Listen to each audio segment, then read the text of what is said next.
Okay, so the second thing that God dealt with me about is the prodigal son and how specifically to basically applying it to today. So we have the prodigal son. We know the son who went and did all the things, took his inheritance, squandered it, and then we have the other son. I came to realize that both sons, not just the one that we know of who went off and lived recklessly, but the other son is also a prodigal. One son dealt with a sense of entitlement, and the other son dealt with pride. And honestly, they're both pride, but one it dealt with entitlement, like of this thing is owed to me, whereas the second son dealt with the pride of I've done all the things right. Why didn't you celebrate me this way? And so I'm guilty of being the second son because, and I guess maybe depending on the person, I could have had aspects of the first son as well. But at this point in my life, I relate to the second son because I feel like in a lot of ways, I did all the things God told me to do. I did everything right. And I've seen other people who lived the other way get what I felt like I was owed.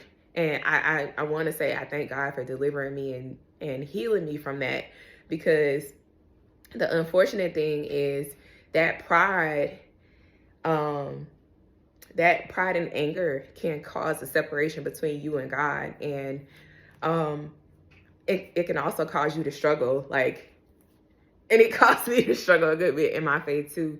But it helped me to be able to understand in a lot of ways, both of these sons, and I have to credit my prayer partner for this revelation, both of those sons came from the same household and the same parents.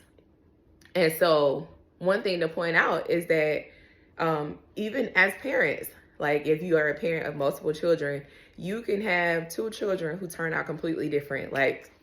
I see that in my own household. Me and my brothers are completely different.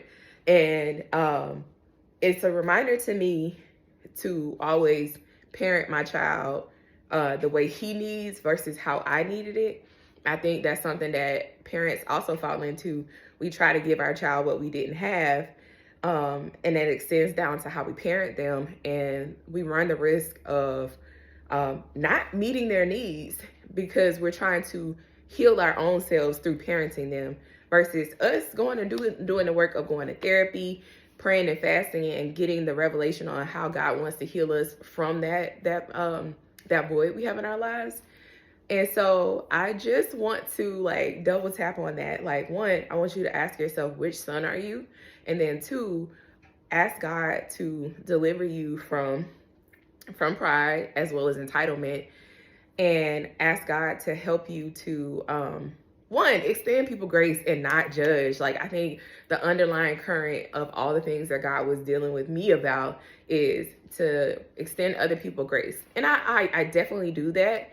But I'm also more so guilty of not giving my own self grace, but also that we would not be judgmental. Just because we've gotten to a point in our faith walk and in our journey doesn't mean that someone else will take that same amount of time. And if you don't have the grace to be patient with that person, then maybe you need to let the situation go or distance yourself so that way,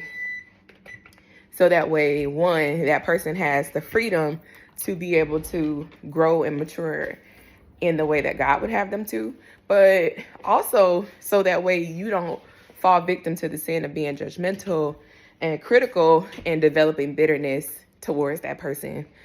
So that's the last thing I wanted to share on that